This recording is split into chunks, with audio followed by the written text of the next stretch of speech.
Cassandra, I'm thinking about, this is a hypothetical, by the way. Sure. I'm thinking about leaving my partner. Okay, definitely hypothetical. But make sure, he doesn't sit bolt upright in his chair. And yet, on the other hand, when people come to see me, I'm like, oh no, you needed to leave yesterday. Do you actually advise them either way? Yeah, 100%. Women who are seeing me maybe 5 to 8 years before they even leave. What? The statistics around women is emotionally checked out 5 years before they leave. Men quite often are blindsided. The lack of financial transparency is absolutely a red flag. All of a sudden, we don't have enough money. I want to take this conversation somewhere that is a bit X-rated. If you're starting to emotionally check out of a relationship, you probably don't want to be having sex anymore with that person. Absolutely not. Cassandra, you are a highly awarded family lawyer and divorce coach. Are you ready for real talk? Let's get into it. The hypothetical question is, I'm thinking about leaving my partner. Yeah. What's the first thing I should be thinking about? Definitely, what is the exit strategy? And what is the most important thing that you need to find out in order to make that next step? Are you somebody who really is unaware of what's going on in your financial life? Are you somebody who thinks that you're going to need the emotional support to be able to navigate those really early stages of exiting the relationship? Right. Are you somebody who thinks, I have been so checked out of the reality for so long that I'm going to need a coach to be able to try and navigate what I want my life to look like so that I can come out of this relationship knowing what my pathway should be. So it really is an individual assessment about where you're at in terms of your own journey and in your relationship. But I'm definitely somebody who is invested in making sure that you have a conversation before you leave, because a lot of the A times... conversation with you mean? Look, for sure. I Yeah. mean, a conversation with me, a conversation with your GP, a conversation with your psychologist. Some of the times when people come to see me and they say, I want to leave, and I say, why? They're tired. They're like so tired. They've been in a relationship for 5 to 10 years. They're juggling small children. They're juggling multiple businesses. They have no support. They have lost each other. And really, what they don't want is to be separated. What they want is to be heard, and they want things to change to be able to give them some breathing space. And yet, on the other hand, when people come to see me, I'm like, oh no, you needed to leave yesterday. Do you actually advise them either way? Yeah, 100%. It's not in my interest to tell people to get separated when they shouldn't be separated. At the heart of what I do, I'm dealing with children a lot of the time, whether or not I'm directly dealing with the children of this separation, but I come to know a family quite intimately, whether I'm acting for mum or dad or whomever. And I'm also a mother. At the forefront of this separation, I am thinking the whole time about the impact on these small humans. And if I have two parents who really genuinely are just really tired and have not had the opportunity to figure themselves out, to have some time alone, to restructure their businesses, to take some pressure off themselves, unless there are circumstances that trigger me where I think, no, that's not safe, and I don't just mean physically safe, then I'm absolutely going to start putting you in touch with people to give you that opportunity to firstly work out whether or not that is something that you should be doing. Do you see people emotionally checking out of relationships early? So early. I mean, how often, like how early are we talking here? That someone Women checks out who of a are relationship? seeing me, sometimes are seeing me maybe 5 to 8 years before they even leave. What? I have such long-standing relationships with some of my clients. I remember this one particular client, we were chatting when her son was 4 weeks old. And I had a conference with her last year. Her son's now 11. And we're still navigating the relationship. Yeah. When I say she had checked out emotionally, I mean she had checked out emotionally at 4 weeks old. Wow. But had really stuck in there for the hopes of changing things and navigating that journey of that child's life. Yeah. So the statistics around women is emotionally checked out 5 years before they leave. Men quite often are blindsided.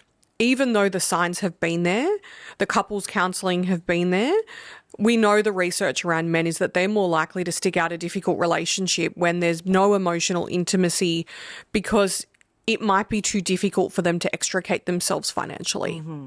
And despite all of that, they are still shocked when the wife has left. I heard that the way that men check out of a relationship early is not necessarily emotionally, but they do it financially. They start moving 100%. money around. Is that true? Most definitely.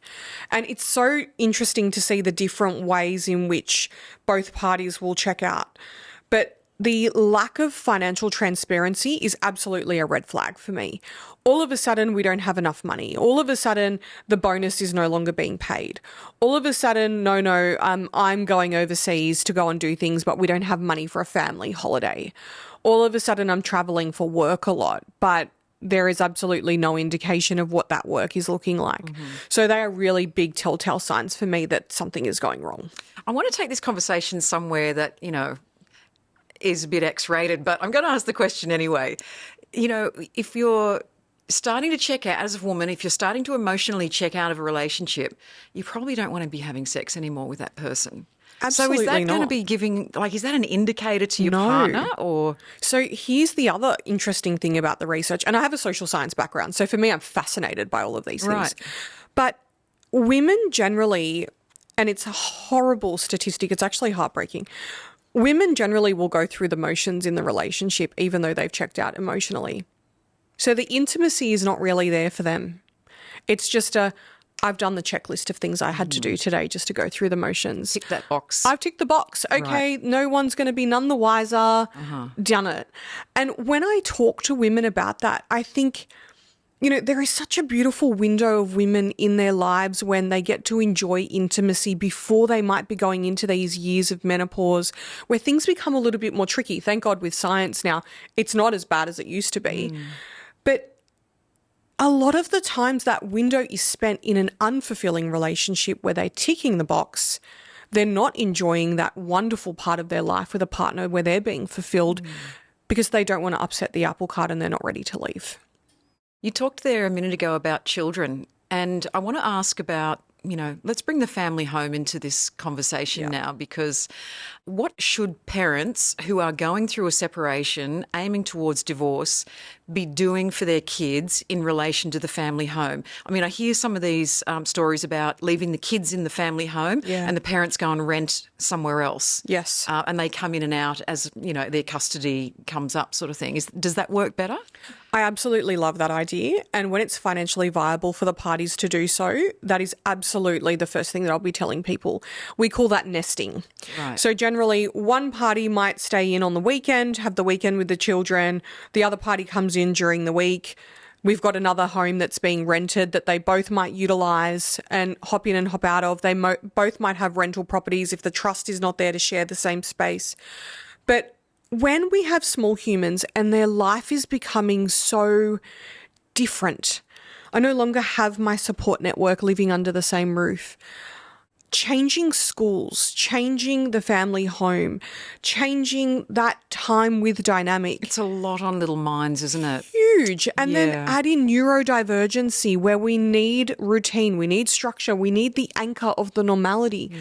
Having that family home in place is absolutely crucial for stability. And a lot of the times I'm asked, but don't I need to sell the home now? We're getting separated. Well, that was my next question, And the answer to that is no. I mean, if you don't have to, if you have the capacity to rent and do that, you could stay there for years. It's about what works for you. It's not about what works for the market, for example. So I am a huge fan of that. You have something called child inclusive mediation. Yes. What is that? So when I have two emotionally mature parents, and that is the first criteria, because if you are not somebody who can take feedback and utilise that for the best interest of your children, I can't work with you in that space. But it's a process where two emotionally mature parents come in and say, look, our child X says to me, Mum, I don't really want to go on the weekend and spend time with Dad, Mum, whomever. And then same child says to other partner, I don't really want to go and leave you and go back to blah, blah. That child quite often is caught in a loyalty bind where they're telling you what they want to hear because they've taken on the role of adult and they don't want to upset you. So their job is to keep your heart at bay while sacrificing their own needs. A child inclusive mediator comes in and meets with that child. We don't interrogate children and sit them down and say, well, who do you want to live with? That's entirely inappropriate. But through age-appropriate play, we can start understanding and unraveling what's going on for this child. And we take that feedback into a mediation space with the child inclusive mediator, and we give that feedback to the parents. It is quite often very Do the parents get shocked? Oh. All of the time. Right. Because they are so convinced that what they have been told is right. And when they hear that actually what this child is doing is trying to comfort them, and in fact, perhaps they don't want to live full time with you. And in fact, what they want is a more liberal relationship where they can come and go and utilize both parents as they wish. Being in that room is quite life-changing because you have this aha moment where once and for all they go, oh my goodness. And that might not be what I wanted to hear as a parent because of course I want you to myself all the time. Yes. But that's not in your best interest. And at what age are you involving the kids in these conversations? Really, anywhere from about 7 onwards is a really nice age, because I don't sit a 7-year-old down and everything they tell me is wonderful, because I had a 7-year-old last year and let me tell you some of the things that she used to tell me. I was like, oh, okay, that's never happened, but sure. But we kind of, we can elicit really a bit of a proposal, and it's got flexibility to it. Right. So if it doesn't work, and we know if it's not working, we can work around it. But the key ingredient is parents who can separate their own needs and prioritise their children's, and have enough respect for each other that they know that there's going to need to be some flexibility around it. Yeah. Talking about having two parents who are emotionally stable, I've got some questions from friends when they knew that I was going to be interviewing you today. Now, of course, I'm not identifying them, but one of them says, this is a 48-year-old woman. She says, when you're going through a divorce with someone who is completely unreasonable, what strategies do you employ to get through it and arrive at a settlement that's fair? Really good question. And this is a really difficult part, because what does the word unreasonable mean? Is it unreasonable because it doesn't meet your expectations? Mm-hmm. Or are they DSM-5 criteria, narcissistic, we're never going to get anywhere, we need someone to make a decision here, extreme? Sometimes when I have people who can't agree, and that's everyone, otherwise you wouldn't be in my office, let's be honest, then what I need to do is make an assessment as to whether or not a model of bringing you both together, where you're not adversarial, we're not pitting you against each other, but bringing in experts who can deliver their opinions in a way that is neutral and for the best interests of the family unit, is going to get us to the destination, but in a way where that has not come from you. You, the enemy, you, the person that I'm divorcing, you, the person who instigated all of this in this other person's mind. And some of the time that's really successful, because when I've got an accountant who sits them down and says, look, you guys are in a really difficult position. If you want to go and spend 250 grand in the family court, that's fine. You're going to eat up half of what I've got to deliver here. You're going to pay CGT. You're going to pay all of these taxes. Alternatively, we could structure this so that you both get a win long term and we work together for the best interests of the children. Outside the court. Outside of the court. Sometimes hearing that, other party goes, win. All of my money is not in my lawyer's pocket. It's not in their pocket, but it's for the children. I'm happy with that. Yes. DSM-5 narcissism, horrible human on the other side who is the smartest person in the room and is never going to agree to anything. I am filing court documents for you yesterday, and I am asking for urgency for somebody with the authority of the court behind them to make that decision. And then if that person does not abide by that decision, well, then they can deal with the consequences of an enforcement application, which can be quite severe in the family court. Right. So no second thoughts about it, just straight in there. There is no second thoughts. There is a criteria that we need to satisfy as lawyers about whether or not things are suitable for what we call dispute resolution, whether or not there are genuine attempts to settle. And of course, we comply with all of those things because it's mandatory. But when it is unsafe to do so, there are absolutely certain circumstances where I will sit a client down and say, okay, if you are okay with this, this is what I think the strategy needs to be. Because you might spend 40 grand on me sending letters to this other human who is going to think that this is the best Monday that they've ever had because they now get to write to me all day long with these outrageous proposals. Right. And I don't think that's a good spend of your money. Yep. Such sound advice. Let's talk about the emotional side of all of this, Cassandra, because I feel like, our emotions are so strong, so heightened at this point. If you are a woman who's been experiencing domestic abuse, financial, physical, sexual, whatever it may involve. Yeah. Your nervous system is fried. You can't think straight. And, I've spoken publicly about this before. I've been in that situation myself. Yes. Where, I was slowly, over a 2-year period, cut off from the world. He took my car away. He took my, housing away from me. He took away my liberty, my finances, everything. Yeah. And by the end of that 2-year period, I couldn't think straight. I didn't know what to wear well, he was telling me what to wear, but, it was just incredible. Yes. So when you see people in that state, how do you work with them to get the best outcome? So this is a staged process.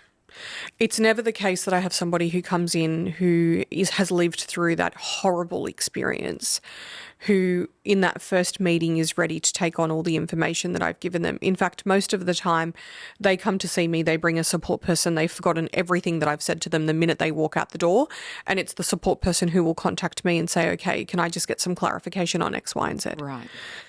And acknowledging in that first meeting that this is going to be a stage process is really important to set that expectation. I also have a really great network of other people that I refer these people out to. And I'm getting you a domestic violence counsellor straight off the bat.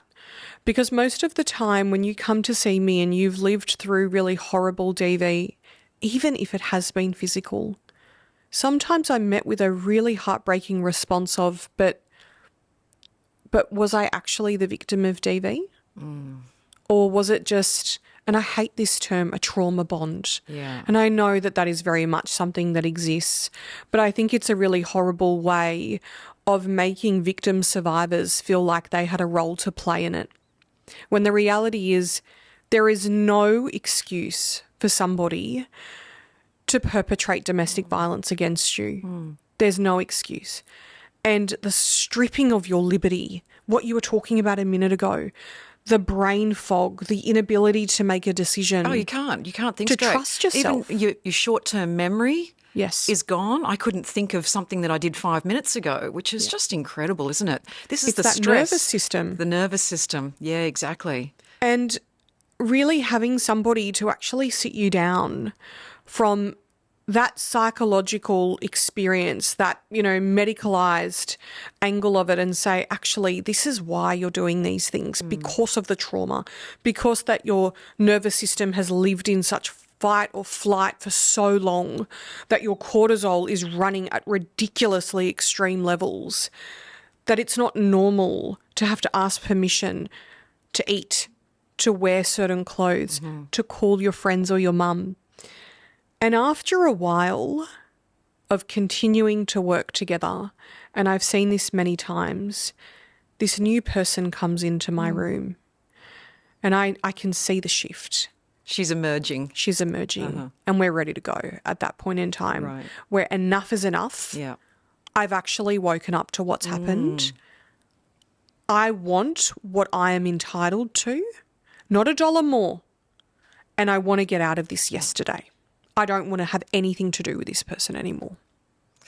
So in that situation, is it important for somebody to have a full team of specialists around them? 100%. Because I guess you need a GP, you need financial assistance or advice. Yes. So going to see an accountant, finding a good lawyer. How do you find a good lawyer? Okay, this is a big one, and it's like something that I talk about very regularly. Because if I had my time again, I would have called you first if I knew you then, Cassandra. All the time. And probably, at that point in time I was being taught that you don't speak to people like they're humans in family law, and if they cry, you just say, oh, well, you talk to somebody else about that. But finding a lawyer is really like finding a surgeon, right? And I say this all the time. You might see a doctor and they give you advice and you think, I don't know about that. That's probably great legal advice or medical advice, but that doesn't sit well with me as a human. And maybe the personality is off, and maybe it feels too transactional, and maybe during that meeting you didn't walk out and feel heard, or maybe you didn't feel like you were given a strategy. And I have a massive bugbear with people who, for example, do these free half-an-hour consults, because I say to people, well, number one, I can't give you legal advice in 30 minutes. Right. You've lived through 15 years. I have so many questions when you come to see me Yeah. that I am in your business because I want you to leave with a plan. Yeah. I want you to leave with at least 3 options, and I'm giving you homework. I can't do that in half an hour. Right. And in addition to that, I often say to people, I know you have a list of questions. If I haven't answered them by the time we're finished, I will give you time to ask me anything that you need. I don't care if it's an hour, we're over. Ask me your questions. I've never yet had somebody ask me questions, by the way. It's that thorough. Right. So it's about values. It's about, do I feel safe with this person? Yes. Do I feel supported by this person? Yes. Do I feel free enough to ask the questions that are keeping me awake at 2 o'clock in the morning without judgment? Does this just feel like a business deal? Because there are clients who I have been done with for many years, whose weddings that I have been to, whose christenings of their children and their new marriages that I go to. I get photos on graduation day. These people become my friends. Yeah, I love that. Because I'm so immersed in your family. How could we not stay in touch afterwards? Yeah. And this is the real human element that we're talking about. Yes. Yeah, I love that. So having that team that we spoke about, the real estate agent that I can call and say, hey, family home can't go anywhere for 12 months, but I absolutely need you to find these 2 amazing humans a really, really great rental. Yep. In close proximity, in a place that's close to the school, and then in 12 months' time, I need you to sell the home. And by the way, this is going to be really difficult because I have one party who built this place from the ground up, knows every nook, cranny, millimetre of this house, and another party who was so ready to sell it like yesterday that they could not care how you stage this place, it's gone on the market. Right. I need a GP that I can get on the phone with and say, look, I'm really concerned about my client's capacity at the moment. They're really struggling. I need to know that they're going to have a full health workup, and I need to know that you're going to keep in contact with me in the event that you ever get to the stage where you're concerned about whether or not there needs to be a referral elsewhere. I speak to psychologists all the time. Sometimes I have sat in with psychologists where we've strategized around an upcoming court event, particularly for a victim survivor that's going to be incredibly triggering. I need to know where are the boundaries? Because I don't want to further traumatize a victim survivor to the extent where they're no longer able to care for their children. Right. Or as show part up of this in court the way process. that you need them to Exactly. get the result that you need. And the family court is a very intimidating I place can't to be in imagine. for a victim survivor. Yeah, I can't imagine. So having that team essentially is crucial. Yeah. You know, you talked about feeling safe with one of the professionals that you choose. Yeah. And for me personally, that was kind of difficult because, like, for me, when I was choosing a divorce lawyer, I wasn't getting divorced, but we had commingled assets and all that sort of stuff. So it was the same process. Yes. And I was really just Googling around and asking people who they knew, sort of thing, because, you know, there's no other way than getting in there and meeting someone. So I went and met this guy and he seemed very professional to start with. But because, again, my nervous system was fried, I couldn't think straight. So therefore, my judgment skills were off. Yes. And so then I couldn't assess him correctly. And I ended up with a lawyer who was charging me, you know, the most ridiculous fees. Lots and lots and because lots I of thought money. that I needed the best guy and that, you know, that's the reason why his fees are so high. And at one point, I will never forget this, I had held my shit together throughout all of the meetings. So we're like good 12 to 18 months in at this point. You're meeting 4,000 at this point. Oh, my God. And we sat down at a meeting and he just caught me on a bad day and I crumbled. Yeah. And I just broke down in front of this guy and his junior. You know what he did? Left the room? No. He just kept talking. Oh, wow. I'm sitting there with, literally falling apart in front of him and this young woman. And she had some good sense to get up and go out and get me a box of tissues. Yeah. He just kept talking. But my head was so clouded. I wasn't listening to anything he was saying at that point. And after I got up and walked out, I thought, my God, how did I end up with you? Yeah. How did I end up with this guy? So dismissed. Not heard, not supported, not safe. Human moment. Forget the legal training. Yeah. Because really, divorce is really 80% emotion. Yeah. If I have a client who comes in, and all of my clients cry, by the way. If you're not crying, I'm wondering. I'm asking questions. Yeah. But it's a moment where we talk about it. I'm not talking to you about the legal stuff anymore. What are we crying about today? Is it anticipation of court? Is it that you're worried about the reaction when this person gets a letter?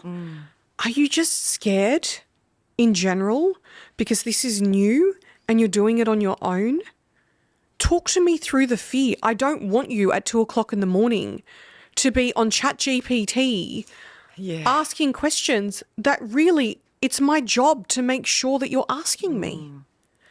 And the problem with the law is we are so uncomfortable with the human emotion that situation that you told me about, I guarantee happens in law firms daily. I guarantee I have been in firms where they would have walked out, said, I'll just give you a moment to compose yourself, and then just come back in, business as usual. Wow. I mean, where's the humanity in that? Forget it. There is none. There is none. Yeah. And it's, in family law especially, we are dealing with the most important assets in people's lives. Businesses, homes. We're dealing with the most important things in their lives. Their children. Are we not human beings in that?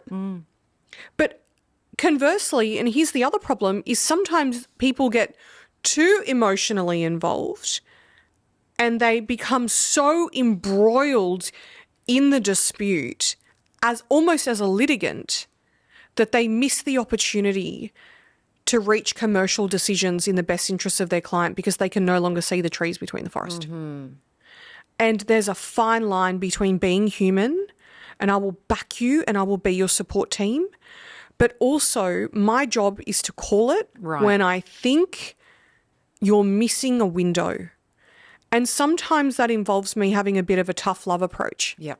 Where I have to say, in your hypothetical scenario, Stacey, Yes. I know, I get it. You're hurting, it's horrible. I never wanted you to be here. You never wanted to be here. And yes, we could spend another 12 months in court. Yes, you could spend another 12 months in my office. I love having you. I love having tea with you. But also don't pay me another 12 months to sit here when today we could do a deal. Right. You're not going to love it, but can you live with it? And if you can live with it and you can start again, let's do it. And more often than not, that is when I've done a good job as a lawyer. Being a yes person for you because I'm now invested and I hate your ex and I'm just going to write letters all day, that does a bigger disservice to clients than more often we anticipate. Yeah, I have to agree there. I mean, certainly as a real estate agent, there comes a time when I've got to have tough conversations with my clients too. And it's about helping them move on to that next stage. And I think, when you've been through it yourself, You get it. And I always say to people, look, when you employ me as your agent, you may not like everything that I tell you, but you will respect me because I'm telling you the truth. Exactly. And I'm telling you from a place of kindness, of thoughtfulness, of compassion and empathy, because I want you to come out of this not only financially better off, but also emotionally feeling good about the transaction. Exactly. Because there's a lot of people out there who've come out with the money but feel like they've just been completely burned, and that's why in they the would way that it use was you. handled. Because ultimately, you're there for the honesty. If you want somebody to just say yes, then why are you doing it? Like, why are you hiring someone? Just do it yourself. Yeah, exactly. Don't spend the money. You want someone who's going to guide you. You want the expertise. You want somebody who's going to sit you down and say, guys, I'm here for you. But that doesn't necessarily mean that you're going to like everything I've got to say to you all the time. Yeah. That's why I'm on board. Talking about, the emotion of divorce and separation, does the family home turn into the battleground? Always. always. And I really spend so much time doing this exercise of talk to me about why we're holding on. And always it's sentimental, and that's really beautiful. But I often say to people, and I did this journey myself, and I'll share this with you. So when my dad was really sick, he had spent so much time in my home that when we needed to sell it, I struggled. Bless my beautiful husband. My goodness, he was so patient with me. But I was the person who did the sentimental walkthrough of, but I had our babies here, and my dad would come and have breakfast with them here. And I remember when we did the renovations, he was here and he was helping us. I've got memories of him in the backyard. And my husband was the one who said to me at that point in time, but is he here? Is he still going to be here at the next home? Are you still going to be able to reflect on those memories, even if we're not living here, and know that you had that beautiful time with him, and then bring him into the next journey where you're going to educate our children about him when he did pass, and his memory will still be alive? Yeah. And it took somebody else to do that exercise with me. So more often than not, I'm now doing that exercise with people. And I'm also saying to them, okay, let's now think about this from the financial perspective. You have children to house. We don't sell the home. How are we going to do that? You haven't been in the workforce for maybe 20 years, or maybe you are in the workforce, but you're not earning the income that you need to be able to try and get a loan on your own. You need some equity from the home, or you need the sale proceeds. And once we do that exercise a few times, the reality sets in. The other time that I see the family home being the battleground is when I have one person who thinks it's worth X amount of dollars because Joe Blow Real Estate from the local area has come in and they want the campaign and they've pitched it at $500,000 more than everyone else. Yeah. And somebody goes, oh, amazing. Yeah. And then the other person goes, well, hang on, the other 3 real estate agents who came through did not say that at all. More often than not, I'm writing to other party and saying, we're confused by blah blah's campaign. Can you just give us some stats on why it might be different? Yeah. Why you think this person might be the best interest? And sometimes, despite my best efforts, that person gets selected and lo and behold, we don't get the reserve price, or we don't sell, and it's on the market for 18 months and we've wasted 2 years. It's really interesting. Cassandra, do different cultures break up differently? Most definitely. Do they? Absolutely. Tell me. And being more culturally aware is absolutely an important role in my job. I come from an ethnic background. I know the bitter shame that for many people divorce still has in my community. I'm also aware of the deep tradition of family being embroiled in your separation.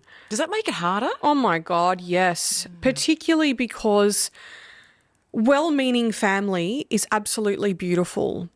But your aunt's story or your uncle's story of when they went through the family court in 1982 and they had different assets and a different approach and different lawyers. Everything was different. Oh my God. Yeah. Does not mean that that's the way you're going to get separated. And bringing them to every meeting where they dominate the meeting and you're just sitting there and you're paying me to listen to their narrative is not helpful. Yeah, okay. It really isn't. Yeah. In addition to that, sometimes I have religious figures who are being involved in a separation. Mm-hmm. So they bring their... They might bring their priest. They might bring their sheikh. They might bring their advisor, their spiritual advisor. Wow. Sometimes these people get involved in mediations. And to a degree, that can be helpful. Sometimes, though, it is very unhelpful when I might have a perpetrator of abuse who has conveniently failed to disclose that abuse to these advisors. The victim survivor who is so terrified of being shamed, of being ridiculed, of being outcast, or more importantly, of not being believed, who has also said nothing. Mm-hmm. And these well-meaning people, family, friends, advisors, are coming in to keep them together and are just perpetrating the cycle of abuse even further. Do certain cultures value happiness over sort of hanging in there with the relationship? Most definitely. Yeah. And I love when those people come to see me, because those are generally the people who are incredibly respectful people. They're not materialistic. They're happy to just, let's fire sale it all. We'll divvy it up so that everybody can start again. Wish you on your best. Probably will end up at Christmas events together for the children. I know of a couple who does this still to this day. Beautiful Chilean people who I look at them and think, why did you guys get divorced? You're so lovely with each other, but are best friends now that they're not living together and had the best separation. Turn up to all of their children's events, are so supportive, are amazing with their grandchildren. And for them, it was just like, why would we make this difficult? Yeah, isn't that great? If only everybody could do it that way. Honestly. And you do hear about some really great breakups happening. And I've seen them. Consciously uncoupling. Yes, the consciously uncoupling people. We love them. Go, Gwyneth. The health and wellness side of things, I want to talk about something that was absolutely critical to my recovery. And I don't really hear a lot of people talking about this. But, when I was going through my separation, I, having an introverted side, I just went to ground. Yeah. So I got really quiet. Yep. I spent a lot of time on my own. Super withdrawn. Yep. Went to the yoga, did the Pilates, read the books, sat on the psychologist's couch. Yeah. Worked through it all. Yeah. Is that typically a female response to separation, or do men sort of do the work as well? Or some men do the work and they are amazing. Yeah. They are the ones who come to see me and generally in the first consultation own up to everything. Mm-hmm. I've done the wrong thing. Right. I came into the relationship with this expectation I lost my way somewhere. And when I say I lost my way, it might be I started making financial decisions that I realised were bad, but I got so caught up in trying to fix it that I didn't know how to extricate ourselves from it. Or I became so emotionally invested in this other person, I didn't know how to end it. And I was confused about what I could do. On their own accord, they're the people who go to therapy. They're the people who do the courses. They're the people who do the reading.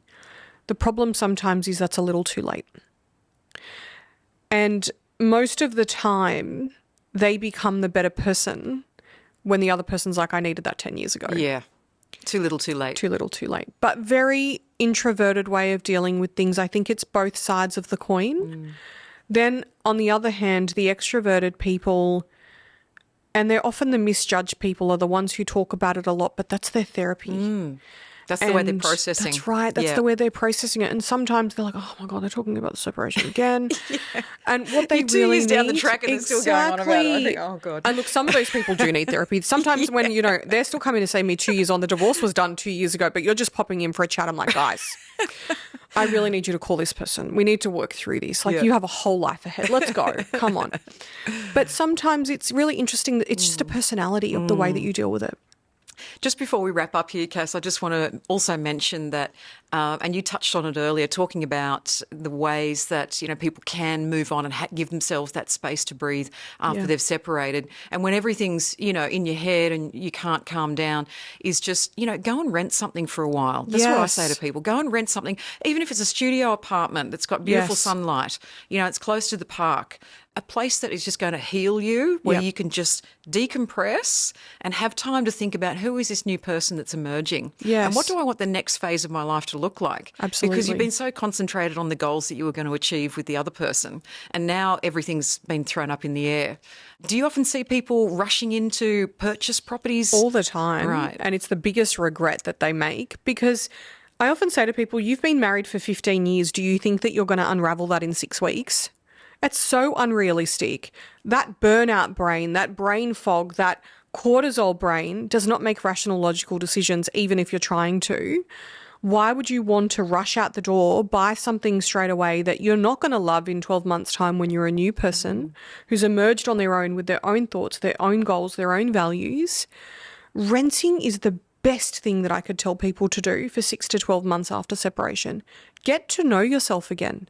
Get to work out what it is that you want. Your values are not going to be the same, I guarantee you. So that form of therapy that you just spoke about, the sunlight, being close to nature, do it during that period where you don't have the expense of a mortgage, so that you can make the right decision later on. I love spending time with you, Cass. You're always so full of wisdom. Thank you. Thank you for having me. This has been fantastic.